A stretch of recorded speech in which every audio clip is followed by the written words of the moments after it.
Hi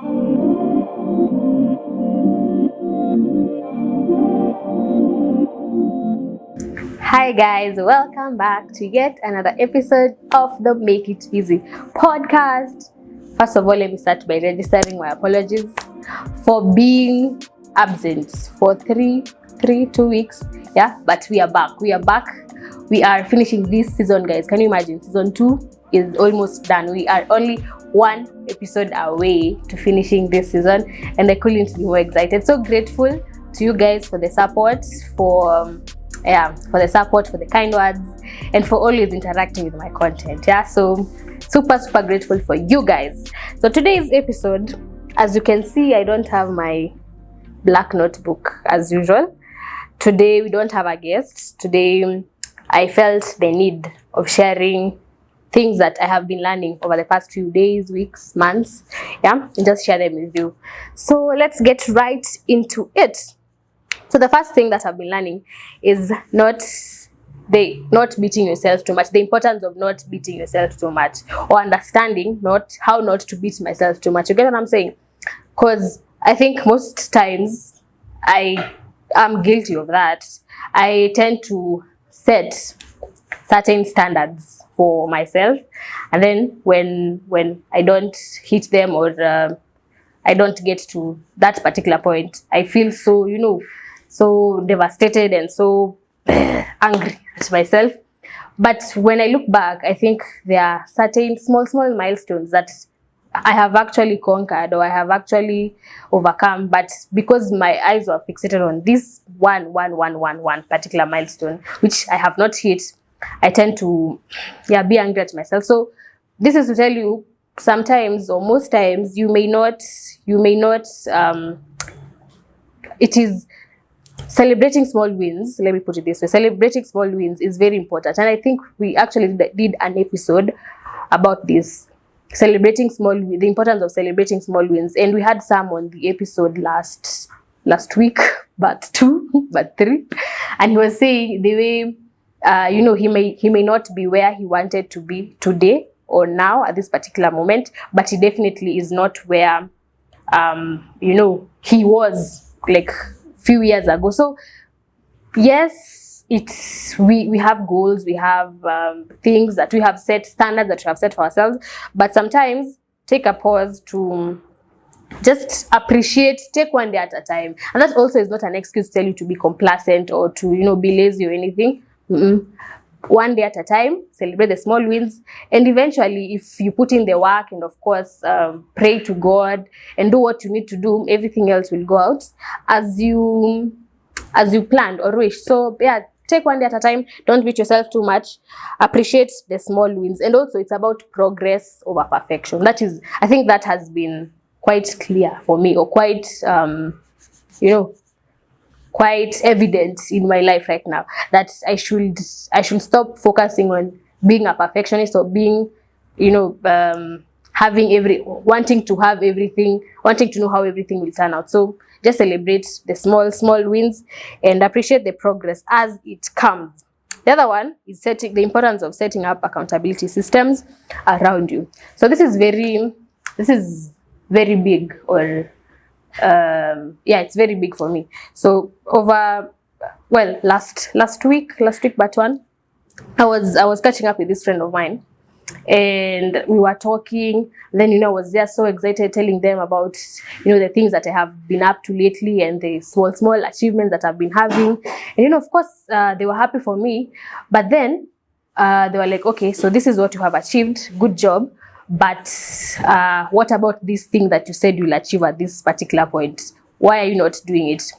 And I feel it may feel like I'm contradicting myself right now, but it's actually not. Having an accountability partner, or having a system of people around you who keep you accountable, is going to be very crucial or very pivotal, especially when you are trying to figure out your gift and just being in your journey of becoming. Because what these accountability systems do is that they make you not relax.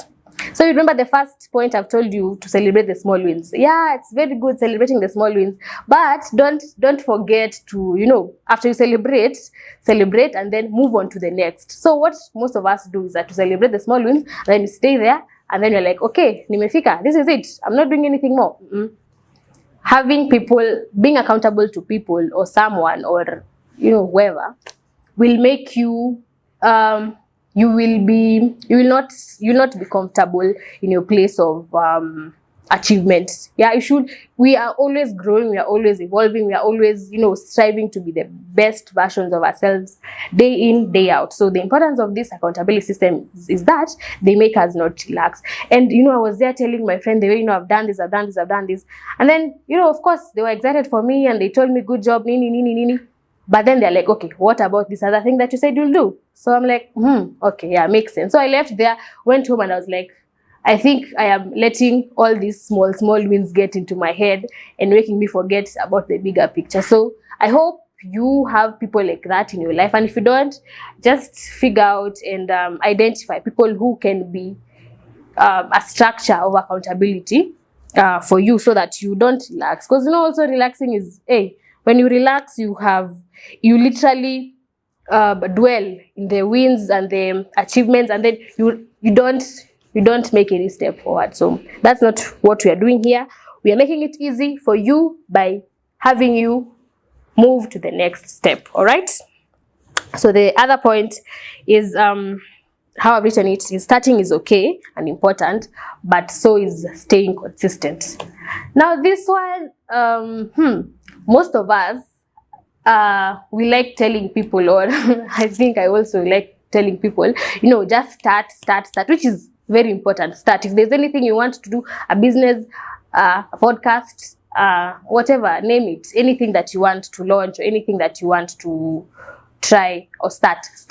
But the thing about starting is that most of us are always so fixated on starting and, doing it, but then immediately we start, it's like, you see when you're starting a car, when you're starting a car, so you you start the car, you get what I'm saying? You start the car, and then for you to leave this, you see the way the sound it makes. What is it called? The engine starts running. I promise I know about cars. I don't know what has happened right now. You see when you start a car, and then the engine is like so loud. So you may feel like, having, doing something, you need that much of energy, but also the same energy is needed for you to drive the car. I don't know whether you're getting me. You're getting me? Okay. My editor writer is saying he's getting me, so I'm assuming you're also getting me. So if we are so fixated on the part of, just starting the car, and then you stay there, you will start the car and then you will literally stagnate there. You won't move. You need to start the car and, change the gear, remove the handbrake or the foot brake or whatever, and then start moving. So you see what I'm saying? So it's not important to just start the car. Start the car, move, leave that from point A to point B. So don't just be too quick to start. You can't just go and switch. Do you switch on a car? You don't go and just start a car and then expect for you to miraculously or magically leave that point. You need to start the car, do what you need to do there, check the dashboard, and then move to your next step. So that's the same for you. When you start, don't stay there. Start, focus on what you're doing next, and stay consistent and keep at it. Don't be too fixated on being at that point of starting. The other one, this is now a story. So last month, I had gone to visit a cousin of mine. I think she'll be watching this, and then she'll surely know she's the one I'm talking about. So I had gone to visit a cousin of mine, and we were cooking. Well, yeah, she was cooking, so I went to help her cook. And then we were cooking pilau. So of course, you need a lot of ingredients, these steps, nini. So one thing about her is that So of course we started with the meat. We made sure the meat is ready, and then you know how to cook pilau. I'm not about to start mentioning the recipe right here. But one thing that was like so shocking, or it was just making me wonder what's wrong with this cousin of mine, is the way she was so she was really, you see the steps that you follow to cook. She was so keen on me following those steps. Like when you put this certain spice, make sure, give it some time, add this spice, this, don't leave any spice, you know. Then I'm like, I see, this is just some spices I've never even seen or heard of them. And then she's like, no, we are putting everything that needs to be put here.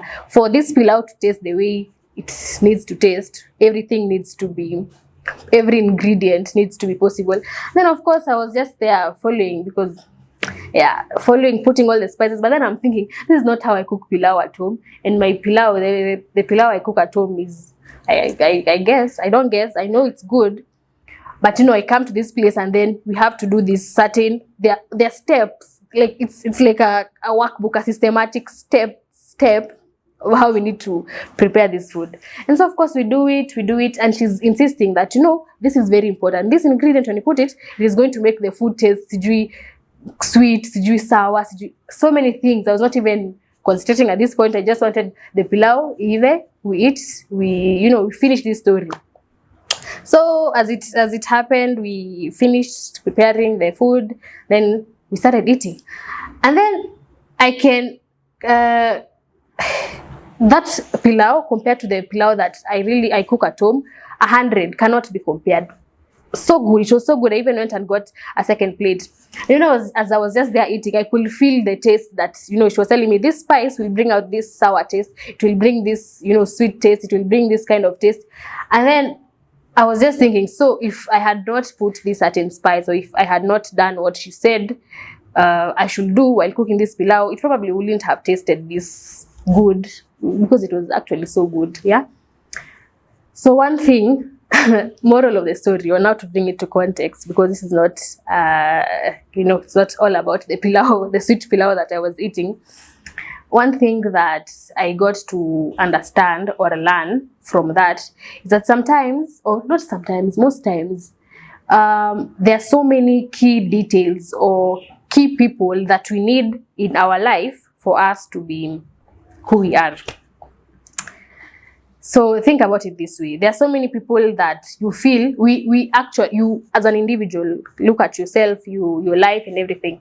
There are people or there are things that you need for you to become what God has ordained or what you have been called to do. There are certain specific people in every step of your life you need to hold your hand, either to be with you throughout that journey. There are people you need. And just like this pilau, without these certain people at this specific point, because let me tell you, we were doing like it was, we put one ingredient, we stay about 1 minute, let it cook, and then me, I've never seen anything like that. I'm used to putting all the ingredients together, all the spices, zive pamoja. I promise, my pilau is always good. My pilau is always good. But the same thing when it applies to our lives. There are certain people, there are certain things at specific times in our life that we need, and without them, we won't be able to, become the best or the version that God ordained us to be. So even for you, don't be too quick to dismiss people. Don't be too quick to say that I will not need this person. This is just whoever it may be. You know them. You know the people that you have been dismissing. So this is for you to just take a point of, what is it called? Just evaluating and see who are the people that I may have dismissed in my life, and I actually need them. In the long run, these people are so important. So don't be too quick to dismiss people. My mom loves saying, watu ni mali. People are assets. So yeah, make sure you are not too quick to dismiss people. And then the other one is that whatever so this is actually a verse, and I'll read it to you. In the book of Ecclesiastes chapter 9 verse 10. I came across this verse and I was like, wow. So it says, whatever your hand finds to do, do it with all your might. For in the realm of the dead, where you are going, there is neither working, nor planning, nor knowledge, nor wisdom. Like, this is so, after reading it I was like, okay, I actually don't have time. And people who let me not say this, but I think this verse is so plainly explained, and now this is also to tell you that whatever you have or whatever you find to do it wholeheartedly, give it your all, because the gifts, the talents, everything that God has put in us, the day that after our time here on earth has ended and then we go to heaven, we will be judged. If, for example, you are given a gift of singing or dancing or speaking or whatever gift, the gift you have, and then you probably didn't use it to your maximum level, or you didn't use it to your maximum level, you will be held accountable by God for not, doing it to your level best. So whatever, what you have, sometimes we feel like, this time, I'll do it later. We don't know. God might just, I'm not wishing for you to die, but God might just decide that we don't know the time we are here or not. I don't know the time, we don't know the day, we don't know. So don't be the kind of person who's like, I'll do it next year. This business, I'll launch it next year. 2025 is my year. No, start now. 2024 is still your year. We are still in August, September. We're still in August. So plenty of time. So yeah. And then another thing that I came across, I don't know whether this is something I read or I heard someone say, is that fear magnifies our weaknesses and our past failures. I can't remember where I heard it from. I can't remember. So many times, the reason why we are so afraid to launch out or to just take that step of faith and to do what we have been called to do, that which is our gift, is because of fear. And fear is such a crippling feeling. Fear is such a, I can't over explain it, but it's so crippling that it makes the things that you imagine, the unseen things that you imagine, feel like they're so real. Yeah. So make sure that in everything that you do, as long as you involve God, of course, as long as you involve God and do it right, as long as you just do it, God is willing to supply every need in every stage of your life. So don't be too quick to say, oh, I can't do it. No, you can. And yeah, that was the short the few lessons. There are actually the 5 lessons that I have been learning. I have learned of late, and I hope that you have picked up something. And feel free to write down on the comments, what have you been learning of late? Can be anything that you have been learning. I'm so open to listen. I want to read and see what gets to learn from what you have also been learning.